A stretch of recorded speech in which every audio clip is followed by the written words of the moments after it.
MH बिंदास मराठी माणसांची मराठी वाहिनी। महाराष्ट्रामध्ये बीआरएस पक्षाची चांगलीच हवा झाली होती। यामध्ये अनेक दिग्गजांनी प्रवेश सुद्धा केला। मात्र आता बीआरएसची अँबॅसिडर माघारी फिरली आहे। घर वापसीची अनेकांनी तयारी केली आहे। नमस्कार, मी प्रवीण पाटील आणि तुम्ही पाहताय एमएच बिंदास। आपण बघितलंय की अनेक दिवसांपासून सुरू असलेली जी बीआरएसची जी पडझड आहे ती आपल्याला पाहायला मिळाली आहे। मात्र या पडझडीमध्ये महाराष्ट्रातील अनेक नेते भूमिगत झाल्याचं पाहायला मिळत आहे। आमदारकीचं स्वप्न पाहून जी माणसं, जी नेते मंडळी बीआरएस या पक्षात दाखल झालेली होती, यामध्ये अनेक दिग्गज नेते आज घडीला भूमिगत झाले आहेत। तेलंगणा विधानसभा निवडणुकांपूर्वी पक्ष संघटनात्मक बांधणीसाठी गावोगावी सभा कार्यक्रम घेतले जात होते। यामध्ये गावखेड्यातील नागरिकांनी देखील तेलंगणाच्या विकासाच्या रोल मॉडेलची भुरळ पडली आणि त्यामुळे या कार्यक्रमांना गर्दी वाढायला लागली। पक्षप्रवेश सोहळे सुद्धा वाढायला लागले। काही स्वतंत्र आणि काही अलिप्त, तर काही जण आता मात्र घर वापसीची तयारी करताना पाहायला मिळत आहेत। राजकीय चर्चांना, विधानांना वेगवेगळ्या ठिकाणी उधाण आले आहे। यामध्ये सर्वप्रथम छत्रपती संभाजीनगर जिल्ह्यातील कन्नडचे माजी आमदार हर्षवर्धन जाधव यांनी लोकसभेची निवडणूक अपक्ष म्हणून लढवली।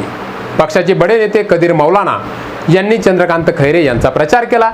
गंगापूर तालुक्यातील वाल्मिक शिरसाट यांनी पक्षाला तर सोडचिठ्ठी दिली आहे। राष्ट्रवादीची तुतारी फुंकली आणि गंगापूरचे माजी आमदार अण्णासाहेब माने व त्यांचे पुत्र संतोष माने, वैजापूरचे अभय पाटील चिगडगावकर यासोबतच व्याख्याते प्रदीप सोळंके आणि फिरोज पठाण या सर्वांनी आता मात्र तटस्थ भूमिका घेतली आहे। पक्षप्रवेश सोहळे दणक्यात होऊ लागले होते, परंतु तेलंगणातील बीआरएस पक्षाच्या पराभवानंतर या सर्व घटना घडामोडींना ब्रेक लागल्याचं पाहायला मिळालं। नुकत्याच झालेल्या लोकसभा निवडणुकीत ही सर्व मंडळी अलिप्त पाहायला मिळाली। यातील अनेकांनी आपल्या कार्यकर्त्यांना चंद्रकांत खैरे यांचं काम करण्याच्या सूचना दिल्या। आता यापैकी काही दिग्गज लोकसभा निवडणुकीच्या निकालानंतर आपल्या पूर्वीच्या पक्षात प्रवेश करणार असल्याचं खात्रीलायक वृत्त आहे। यासोबतच आपण जर बघितलं तर भारत राष्ट्र समितीचे अध्यक्ष असलेले के चंद्रशेखर राव म्हणजेच केसीआर यांच्या अब की बार किसान सरकार या घोषणेनं प्रेरित होऊन या पक्षात अनेकांनी प्रवेश केले। जिल्ह्यातील अनेक नेते पक्षाला रामराम ठोकून आता घर वापसीची तयारी करत असल्याची चर्चा राजकीय वर्तुळात आहे। राजकारण्यांच्या स्वप्नांचा सुरुंग लागलाय। त्यातच त्यांनी महाराष्ट्रात लोकसभा निवडणुका लढवणार नसल्याचं जाहीर केल्यानं त्यांच्या पक्षात गेलेल्या जिल्ह्यातील बहुतांश नेते आज घर वापसीच्या तयारीत आहेत।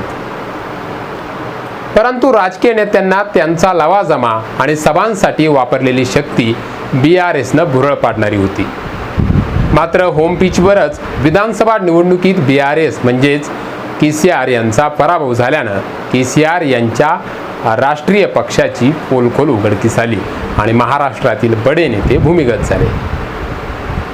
छत्रपती संभाजीनगरसह अनेक जिल्ह्यांमध्ये त्यांनी जाहीर सभा घेतल्या। यावेळी अनेक दिग्गजांनी बीआरएस मध्ये प्रवेश केला। मात्र बाजार समिती, ग्रामपंचायत निवडणुकांमध्ये देखील केसीआर जिल्ह्यातील जनतेच्या मनात विकासाचे गुलाबी स्वप्न रंगवू शकले, हे मात्र तितकंच खरं आहे।